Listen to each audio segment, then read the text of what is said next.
டெல்லி, ஹரியானா, ராஜஸ்தான், வடக்கு குஜராத் இப்படி 4 மாநிலத்திலையும் மோடிக்கு எதிராக மிகப்பெரிய போராட்டம் நடந்து கொண்டிருக்கிறது. இந்த போராட்டத்துக்கும் அதானியினுடைய மகனான கரண் அதானி ஒரு ஆண்டுகளுக்கு முன்னாடி ராஜஸ்தானில் 7.5 லட்சம் கோடி பணத்தை முதலீடு பண்ணதுக்கும் மிகப்பெரிய தொடர்பு இருக்கிறது. ஒட்டுமொத்த வடமேற்கு இந்தியாவையும் அதானிக்கு தாரை வார்ப்பதற்காக மோடி கொண்டு வந்த பல அரசியல் திருத்தம் நேரடியாக வட இந்தியாவில் இளைஞர்கள் மத்தியில் மிகப்பெரிய கோபத்தை ஏற்படுத்தி இருக்கிறது. ஏன் எதற்காக கடந்த 15 நாட்களாக இவ்வளவு இளைஞர்கள் போராடி கொண்டிருக்கிறார்கள்?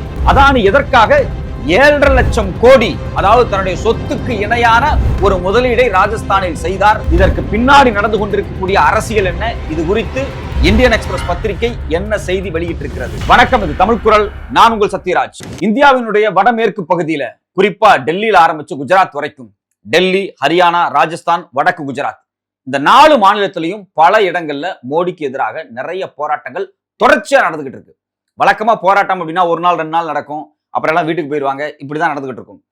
எப்படி 2014க்கு முன்னாடி காங்கிரஸை வீழ்த்தி காங்கிரஸ் ஒரு மிகப்பெரிய ஊழல் கட்சின்னு இந்தியா முழுக்க கொண்டு போய் சேர்க்கிறதுக்காக இந்த பாஜக, RSS எல்லாம் ஒன்னா சேர்ந்து ஒரு தொடர் போராட்டங்களை பண்ணிட்டு இருந்தாங்களோ, அதே போல மோடியை வீழ்த்துவதற்காக, மோடியை வீட்டுக்கு அனுப்புவதற்காக வடமேற்கு மாநிலம், அந்த மாநிலங்களை ஹிந்தி பெல்ட்னு சொல்லுவாங்க, குறிப்பா மோடிக்கும் RSSக்கும் ஆதரவான அந்த 4 மாநிலத்தில் தொடர் போராட்டங்கள் நடந்துகிட்டு இருக்கு. இதுல பாத்தீங்க அப்படின்னா, இந்த போராட்டம் வெளிப்படையா பார்த்தா ஏதோ பாஜக அரசுக்கு எதிராக, மோடிக்கு எதிராக அப்படின்னு தெரியும். ஆனா உள்ள பூந்து பார்த்தாதான் தெரியுது, அதானி அப்படிங்கக்கூடிய ஒரு மிகப்பெரிய பண முதலை இதுக்குள்ள உட்கார்ந்துகிட்டு இருக்காரு. இந்த முதலைய காலி பண்றதுக்காக இந்த போராட்டம் துவங்கி இருக்கு. இந்த போராட்டத்தினுடைய மைய பகுதியை நம்ம புரிஞ்சுக்கணும் அப்படின்னா ராஜஸ்தான் தான். ராஜஸ்தான்ல கடந்த டிசம்பர் 2023ல பாஜக ஜெயிச்சு ஆட்சி அதிகாரத்தை பிடிக்கிறாங்க. யார் இன்னைக்கு முதலமைச்சரா இருக்காங்க அப்படின்னா பஜன்லால் சர்மா. இந்த பஜன்லால் சர்மா 2023 ராஜஸ்தான்ல ஆட்சிக்கு வந்ததுக்கு பிறகு கிட்டத்தட்ட இந்த 2 ஆண்டுல ராஜஸ்தான்ல ஆரவள்ளி மலை, அதில் இருக்கக்கூடிய பலாயிரம் ஏக்கர் நிலங்களை, மலைப்பகுதிகளை வெட்டி கிரானைட்டுக்காக, சிமெண்ட் ஃபேக்டரிக்காக, இது மட்டும் இல்லாமல் இன்னும் பல நிறுவனங்களுக்காக கொடுக்கப்பட்டு கொண்டிருக்கிறது. குறிப்பா இது எல்லாமே இல்லீகல் மைனிங் தான். இந்த இல்லீகல் மைனிங்க்கும் அதானிக்கும் என்ன தொடர்பு? இன்னும் வெளிப்படையா சொல்ல போனா, காலங்காலமாகவே ராஜஸ்தான்ல, குறிப்பா அந்த ஆரவள்ளி டிஸ்ட்ரிக்ட் இருக்கு பாத்தீங்களா, அந்த டிஸ்ட்ரிக்ட்ல எக்கச்சக்கமான இல்லீகல் மைனிங் இருக்கு. ஒட்டுமொத்த ராஜஸ்தான் இருக்கக்கூடிய அந்த ஆரவள்ளி இருக்கக்கூடிய மலையை எப்படி வெட்டி எடுத்திருக்கிறாங்க அப்படிங்கிறது குறித்து டிசம்பர் 26ஆம் தேதி இந்தியன் எக்ஸ்பிரஸ் ஒரு கட்டுரை வெளியிட்டாங்க. அந்த கட்டுரைக்கு பிறகு இந்த போராட்டம் இன்னுமே தீவிரம் அடைஞ்சிருக்கு. அந்த கட்டுரையினுடைய மையம் என்ன அப்படின்னா, கிட்டத்தட்ட 7000 இல்லீகல் மைனிங் அந்த ராஜஸ்தான்ல மட்டும் இருக்கு. நான் சொல்றது ராஜஸ்தான் மட்டும். இன்னும் ஹரியானா இருக்கு, குஜராத் இருக்கு, டெல்லி இருக்கு. இந்த மாநிலங்கள் எல்லாத்துலயும் இந்த ஆரவள்ளி மலைத்தொடர் இருக்கு. இதுல என்ன சொல்றாங்க அப்படின்னா, கிட்டத்தட்ட 71,322 இல்லீகல் மைனிங் நடந்திருக்கு அப்படிங்கிறாங்க. ஸ்பாட்ஸ் அவங்க சொல்றது. அதுவும் குறிப்பா என்ன சொல்றாங்க அப்படின்னா, கடந்த 7 வருஷத்துல கிட்டத்தட்ட 40,175 இல்லீகல் மைனிங்கான ஒர்க் நடந்திருக்கு அப்படிங்கிறாங்க. அப்போ காலங்காலமாக ராஜஸ்தானில், அது காங்கிரஸா இருந்தாலும் சரி, பாஜகவா இருந்தாலும் சரி, யாராக இருந்தாலும் அங்க இல்லீகல் மைனிங் அப்படிங்கிறத கட்டுப்படுத்த முடியாத அளவுக்கு இருந்திருக்கு. குறிப்பாக இதை தட்டி கேட்க போன அதிகாரிகளா இருக்கட்டும், இல்ல லோக்கல் இருக்கக்கூடிய மக்களா இருக்கட்டும், இதை கேட்க போனப்ப அவங்களை அடிச்சு கொண்டிருக்காங்க. அவங்க மிக மோசமா பாதிக்கப்பட்டிருக்காங்க. எவ்வளவு எஃப்ஐஆர் இது வரைக்கும் பதிவாயிருக்கு? இல்லீகல் மைனிங் 71,000க்கு மேல இருக்கு. ஆனா பதிவான எஃப்ஐஆர் அப்படிங்கிறது பாத்தீங்க அப்படின்னா 3,179 தான். கடந்த 2 ஆண்டுகள்ல வெறும் 1,002 எஃப்ஐஆர் மட்டும் தான் பதிவாயிருக்கு. இதுல குறிப்பா பாத்தீங்கன்னா, பாஜக ஆட்சி அதிகாரத்துக்கு வந்ததுக்கு பிறகு, அதாவது 15/2023 இருந்து டிசம்பர் 15/2025 இந்த இடைப்பட்ட காலத்துல மட்டும் 10,966 லீகல் மைனிங் இன்சிடென்ட்ஸ் வந்து நடந்திருக்கு. ஸோ இப்போ இதுல ரொம்ப முக்கியமான விஷயம் என்னன்னா, ராஜஸ்தான்ல இது மாதிரி ஆரவள்ளி மலையை வெட்டி எடுக்கிறது அப்படிங்கிறது காலங்காலமா நடந்துகிட்டு இருக்கு. அப்புறம் ஏன் சார் நீங்க பாஜகவை மட்டும் குறை சொல்றீங்க அப்படின்னா, ராஜஸ்தான்ல இப்படி இல்லீகல் மைனிங் நடக்குது, இதிலிருந்து ராஜஸ்தானுடைய ஆரவள்ளி மலையை நாங்க காப்பாற்ற போறோம்னு தேர்தல் பிரச்சாரம் எல்லாம் பண்ணி, இயற்கை வளங்களை, சுற்றுச்சூழலை, ராஜஸ்தான் மக்களை நாங்க வந்து முன்னேற்றுவோம் அப்படின்னு சொல்லி பல வாக்குறுதிகளை கொடுத்து தான் பாஜக அங்க ஆட்சிக்கு வருது. அவங்க வந்து 2 வருஷத்திலேயே கிட்டத்தட்ட 10,966 இல்லீகல் இன்சிடென்ட்ஸ் நடக்குது. அதுக்கு 5 வருஷத்துக்கு முன்னாடி பாத்தீங்கன்னா வெறும் 29,000 தான். ஆனா இவங்க வந்த 2 வருஷத்துல கிட்டத்தட்ட 11,000 இல்லீகல் ஸ்பாட்ஸ் வந்து மைனிங் வந்து நடந்துகிட்டு இருக்கு. இது எல்லாமே ரெக்கார்ட் ஆயிருக்கு. பல சுற்றுச்சூழல் ஆர்வலர்கள் வந்து அதை ரெக்கார்ட் பண்றாங்க. சரி, இதுக்கும் அதானிக்கும் என்ன தொடர்பு? இவங்க ஆட்சிக்கு வந்தது டிசம்பர் 2023. அப்படியே 1 வருஷம் கழிச்சு டிசம்பர் 2024ல அதானியினுடைய மகனான கிரண் அதானி வெளிப்படையா ஒரு நிகழ்ச்சியில மோடியை வச்சுக்கிட்டு பேசுறாரு. அந்த நிகழ்ச்சியினுடைய பேர் ரைசிங் ராஜஸ்தான், ராஜஸ்தான் எழுகிறது அப்படின்னு. எதுக்காக இந்த பிராண்ட்ல அதானியினுடைய மகன் இந்த நிகழ்ச்சி நடத்துறாரு, அதுக்கு அதானி போறாரு அப்படின்னா, கிட்டத்தட்ட மிக முக்கியமான உலகத்திலேயே பெரிய 4 சிமெண்ட் பிளான்ட்டை ராஜஸ்தான்ல உருவாக்க போறதுக்கான அடித்தளத்தை இந்த கிரண் அதானி போடுறாரு. ஒட்டு மொத்தமான இதனுடைய முதலீடு ராஜஸ்தான்ல அப்படின்னா கிட்டத்தட்ட 7.5 லட்சம் கோடி. 7.5 லட்சம் கோடி அப்படிங்கிறது அதானியினுடைய சொத்து மதிப்பு. அதானியினுடைய மொத்த சொத்து மதிப்பே 8 லட்சம் கோடி தான். அவருடைய பிசினஸ்ல அவர் முதலீடா போட நினைக்கிறது கிட்டத்தட்ட 7.5 லட்சம் கோடியை ராஜஸ்தான்ல சிமெண்ட் ஃபேக்டரிக்கும் அதே சமயத்துல சோலார் எனர்ஜிக்கும், இந்த ரெண்டுக்குமே அவர் 2024 டிசம்பர்ல அவர் போட ஆரம்பிக்கிறார். அடிப்படையில் நீங்க ஒண்ணு புரிஞ்சுக்கணும் அப்படின்னா, இந்த சிமெண்ட் ஃபேக்டரி உலகத்திலேயே மிகப்பெரிய பிளான்ட்டா உருவாக்கணும் அப்படிங்கிறது அவங்களுடைய லட்சியம். அதே போல உலகத்திலேயே மிகப்பெரிய சோலார் பிளான்ட்டை ரினியூவபிள் எனர்ஜிக்கான ஒரு பெரிய ஃபேக்டரியாகவே ராஜஸ்தானை மாக்கணும். அது ஒரு வெப்பமான பகுதி, அங்க சோலார் எனர்ஜில இருந்து கரண்ட்டை எடுக்கலாம். சோ இதை ஒட்டு மொத்தமாக 7.5 லட்சம் கோடியை உள்ள போட்டு ராஜஸ்தானையே தன்வயப்படுத்தணும் அப்படிங்கிறது தான் இவங்களுடைய வேலை. இப்பதான் என்ன நடக்குது அப்படின்னா, காலங்காலமாக இந்த ஆரவல்லி மலையில இல்லீகல் மைனிங் பண்ணிட்டு இருந்தாங்க இல்லையா, சின்ன சின்ன ஆட்கள். இந்த சின்ன சின்ன ஆட்கள் எல்லாத்தையும் மொத்தமா அடிச்சு துரத்திட்டு ஆரவல்லி மலையில் இருக்கக்கூடிய மொத்த கான்ட்ராக்டையும் தன்வயப்படுத்துவதற்கு அல்லது தன்னுடைய சிமெண்ட் ஃபேக்டரிக்கு லாபமாக மாற்றுவதற்கான வேலை நடக்கிறதோ என்கின்ற சந்தேகம் இதிலிருந்து வருகிறது. ஏன் அந்த சந்தேகம் வருது அப்படின்னா, ஆரவல்லி மலை அப்படிங்கிறது கிட்டத்தட்ட 670 கிலோமீட்டர் நீளமுள்ள மலை. அது டெல்லியிலிருந்து வடக்கு குஜராத் வரைக்கும் இருக்கு. நம்ம ஏற்கனவே சொன்னோம். ரொம்ப ரொம்ப ரொம்ப ரொம்ப பழமையான ஒரு மலை. அதான் ரொம்ப முக்கியமான விஷயம். கிட்டத்தட்ட 250 கோடி ஆண்டுகளாக இந்த மலை இருக்கிறது. இந்த மலையில் இருக்கக்கூடிய வளங்கள் அப்படிங்கிறது எக்கச்சக்கம். அது லைம்ஸ்டோனு, பாக்சைட்டு, அது இதுன்னு எக்கச்சக்கமான ரிசோர்சஸ் அந்த மலையில இருக்கு.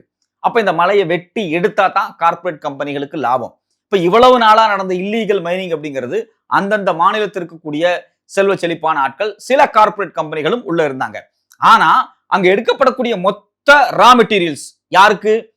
அதானியினுடைய சிமெண்ட் ஃபேக்டரிக்கான ரா மெட்டீரியல்ஸ் அதை மாத்தி ஆகணும். சோ அப்ப எப்படியெல்லாம் அரசாங்கத்தினுடைய மொத்த சட்டத்தையும் மாத்தி ஏற்கனவே இல்லீகல் மைனிங்கை எடுத்துட்டு இருக்கக்கூடிய எல்லா ரிசோர்ஸையும் தன் கட்டுப்பாட்டுக்குள்ள கொண்டு வர்றதுக்கு இந்தியாவினுடைய அரசியலமைப்பு சட்டத்திலேயே பல மாற்றங்களை பண்றாங்க. அதுல குறிப்பாக இந்தியாவினுடைய என்விரான்மெண்டல் மினிஸ்ட்ரி என்ன பண்றாங்க அப்படின்னா, ஒரு பெஞ்ச் மார்க்கை பிக்ஸ் பண்றாங்க. இந்த 670 கிலோமீட்டர் மலையில எந்தெந்த மலை பகுதி எல்லாம் 100 மீட்டருக்கு மேல இருக்கோ அதெல்லாம் நாங்க ஆரவல்லியா நாங்க தொடமாட்டம் விட்டுறோம். 100 மீட்டருக்கு கீழே இருக்கக்கூடிய பகுதி எல்லாத்தையும் நாங்க வெட்டி எடுத்துறோம்.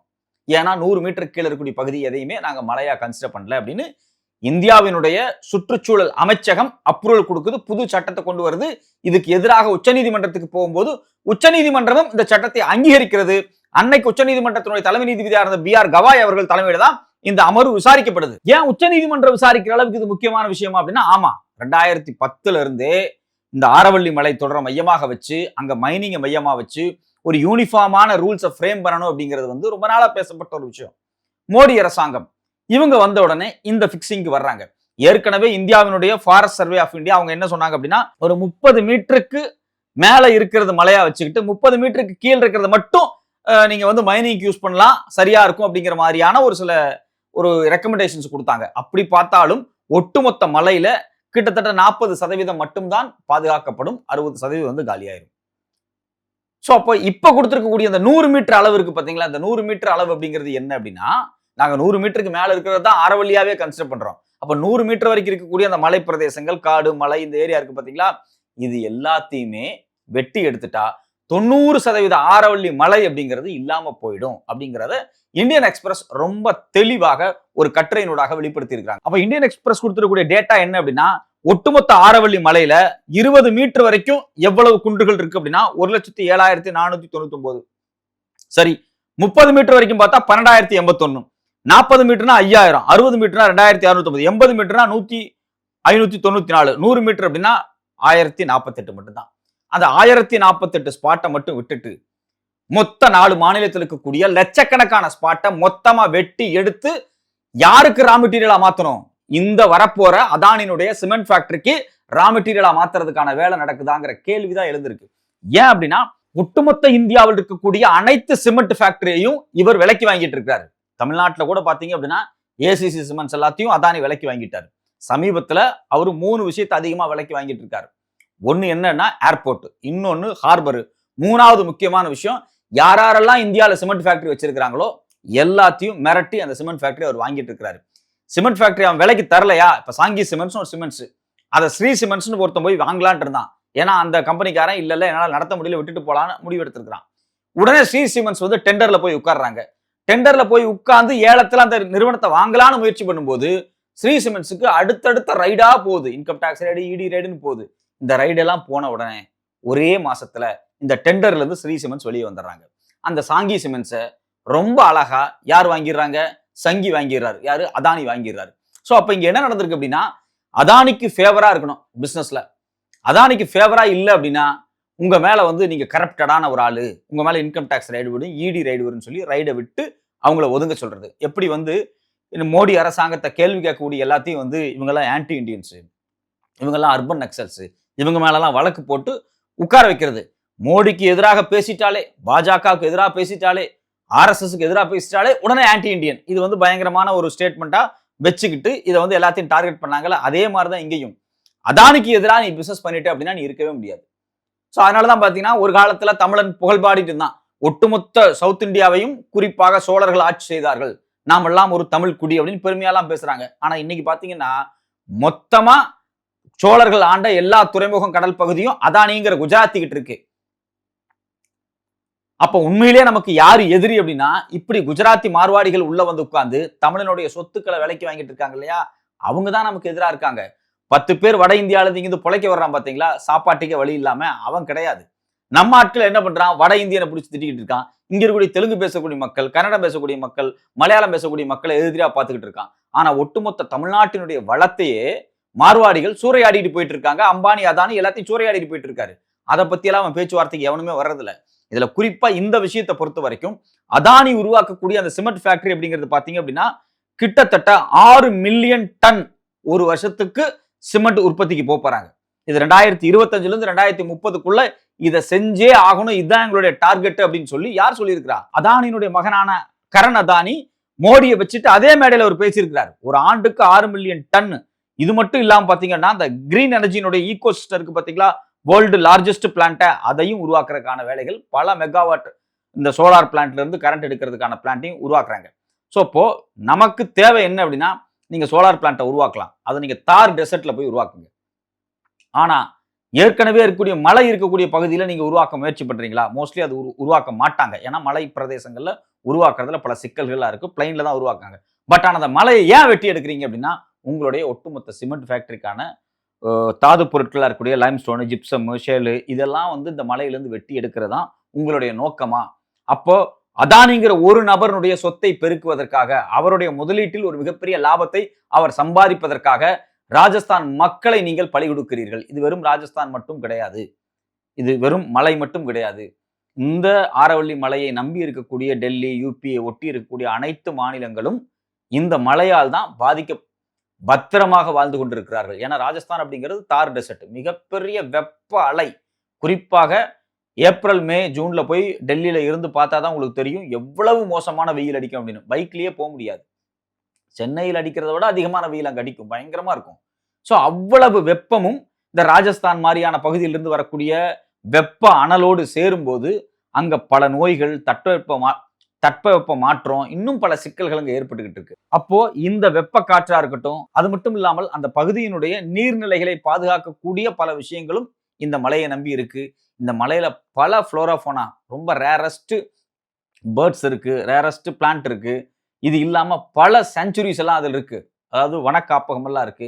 இதை எதையுமே பொருட்படுத்தாம மொத்தமா பாத்தீங்க அப்படின்னா 100 மீட்டருக்கு கீழே இருக்க எல்லாத்தையும் அழிச்சா, அதுக்கு பக்கத்தில் இருக்கக்கூடிய மலை பிரதேசத்தில் இருக்கக்கூடிய யானை, புலி, சிங்கம் எல்லாம் கீழே இறங்கி வந்து அது போறதுக்கு இடம் இல்லாம அங்க லாரி, அது மட்டும் இல்லாம பொக்லின் போட்டு பறச்சு எடுத்துக்கிட்டு இருப்பாங்க. இது எல்லாத்தையுமே ஒரு மிகப்பெரிய சுரங்கங்கள் மாறும்போது இந்த வன விலங்குகள் எவ்வளவு மோசமாக பாதிக்கப்படும். இதை எதை பத்தியும் பொருட்படுத்தாம அதானி நல்லா இருக்கணும், அவர் எனக்கு பணம் கொடுக்குறாரு, தேர்தல் அவர் எனக்கு செலவு பண்ண வைக்கிறாரு, அவர் நிறைய ஊடகத்தை வாங்கி வச்சுட்டு என்னை பத்தி பாப்புலாரிட்டியா பேசி இந்த பாஜக ஆட்சியை காப்பாத்துறாரு, நான் நல்லா இருக்கணும். மற்றபடி ஹிந்தி பேசுறவன் அழிஞ்சா என்ன, அது மட்டும் இல்லாம தனக்கே ஓட்டு போட்ட பாஜக மக்கள் அழிஞ்சா என்ன, இல்ல ஹிந்துக்கள் அழிஞ்சா என்ன, முஸ்லீம் அழிஞ்சா என்ன, யாரை பத்தியும் பொருட்படுத்தாம இந்த வேலையை செஞ்சுட்டு இருக்காங்க. இதுக்கு எதிராக 4 மாநிலங்கள்ல கடந்த 2 வாரமாக தொடர் போராட்டங்கள் நடந்துகிட்டு இருக்கு. இந்த போராட்டம் ஒரு மிகப்பெரிய நம்பிக்கை தரக்கூடியதாக இருக்குது. ஏன்னா இளைஞர்கள் போராடுறாங்க. அந்த போராட்டம் தொடர வேண்டும். அதில் குறிப்பாக இந்த ஆரவள்ளி மலை என்பது அதானி போன்ற கார்ப்பரேட்டுக்கு ரா மெட்டீரியலாக, ஒரு பசிக்கு தீனியாக மாறாமல் தடுக்கப்பட வேண்டும். பொறுத்திருந்து பார்ப்போம்.